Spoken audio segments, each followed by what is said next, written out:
Most of us are familiar with the final resting places of the great and the good, from the monarchs and poets laid to rest in Westminster Abbey to Karl Marx's grave in Highgate Cemetery. But what about the thousands of ordinary Londoners whose graves have been lost over the centuries? Well, Wendy Hurrell has been on a quest to track down London's forgotten burial sites and meet some of the people helping to put them back on the map.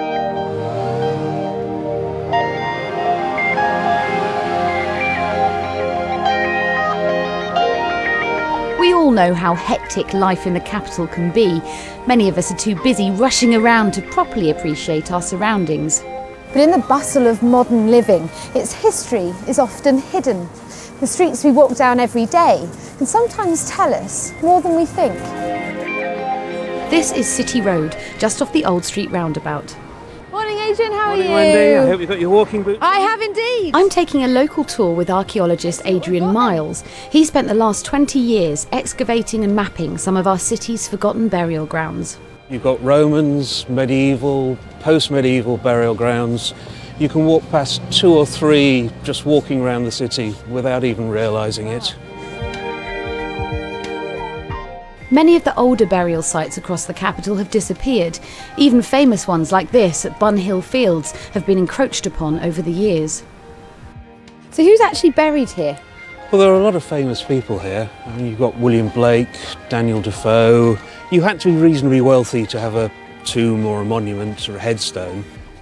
This is very different from some of the places that we're going to go and visit later. Bunhill Fields is now a protected site. However, in just a 500-metre radius from its perimeter, there are many other burial grounds which have been lost without a trace. Just behind us there are 2 more here. There's another one at the bottom of the street. It's amazing, and I bet all these people here today walk past them all the time. Absolutely. With few clues on the ground, Adrian relies on a combination of ancient maps and references from a variety of sources. Using these, he takes me to one of the largest hidden burial grounds in the area, only a stone's throw from Bunhill Fields. All of this was the Friends burial ground. And thousands of burials took place here, the vast majority of which are still below our feet. Still here? Yep. This map here shows the Friends burial ground there. Friends burial ground here. Yeah. There's a really good source for all the burial grounds of London. There's a Mrs. Isabella Basil Holmes.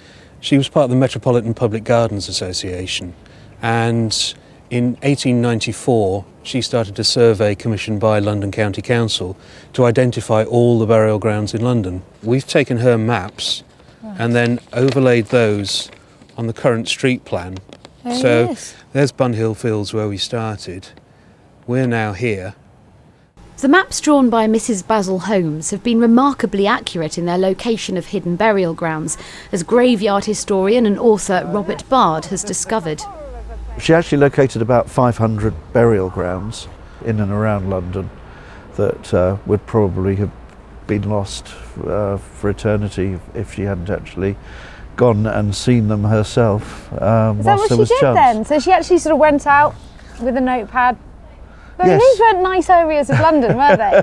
No, she actually says that during a visit to the East End she had a dog attack her, she had mud thrown at her by people that really didn't know what a typical middle-class Victorian woman was doing, crawling in and out of the dark areas of the slums of the East End.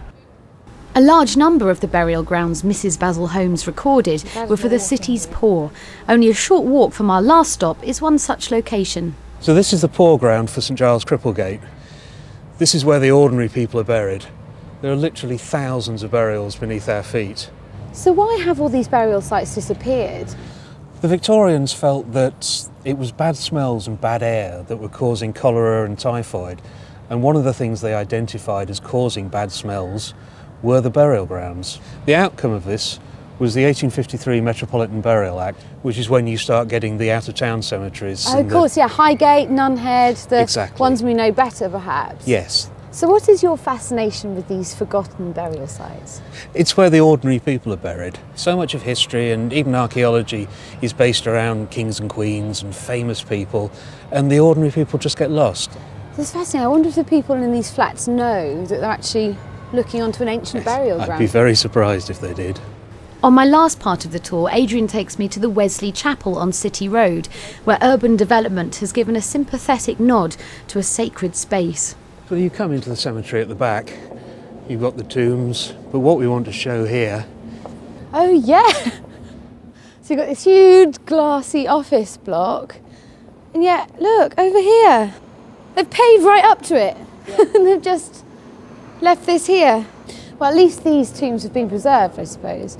Yeah, I think the building has deliberately been put on stilts to protect the burials below. All of London's known burial grounds have now been recorded, which means that if any development work takes place on a site, by law, archaeologists have to excavate. Some of the bones end up here at the Museum of London Archive. Wow, boxes and boxes and boxes of skeletons. Where have they all come from? These are people who've been excavated from cemeteries across the Greater London area. So you don't know who any of them are? Well, for a few of them we might do. We may have coffin plates that tell us what their name was and when they died, but for the rest of them, no, their skeletons are going to tell us their story. So shall we have a look at this one? Yeah, let's. And what can we actually learn from these skeletons? What do they show? We can look at diseases and injuries that somebody would have suffered during their life, conditions associated with malnutrition, with diet, with infectious disease, which may tell you something about living conditions, and injuries, including diseases and injuries that might be related to industry or occupation. In some way, it's giving these people some kind of history. Honouring the people relegated to the margins of society is just what author and poet John Constable has been doing at an ancient burial site in Southwark.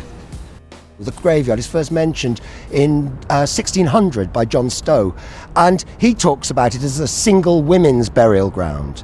And although this is a kind of anecdotal story, it's a very powerful story, and that certainly had taken hold in Victorian times, by which time this was known as Crossbones. So how many people are in this graveyard? Our estimates, based on the Museum of London, they removed 148 skeletons in the 1990s. They estimated that was 1% of the total burials, so that would make roughly 15,000 burials here, which is entirely conceivable.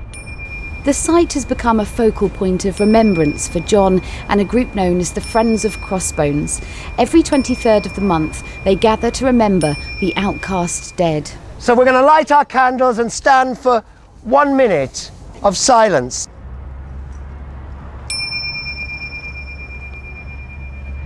The site has been transformed into a people's shrine, with plans to place a permanent memorial behind the gates.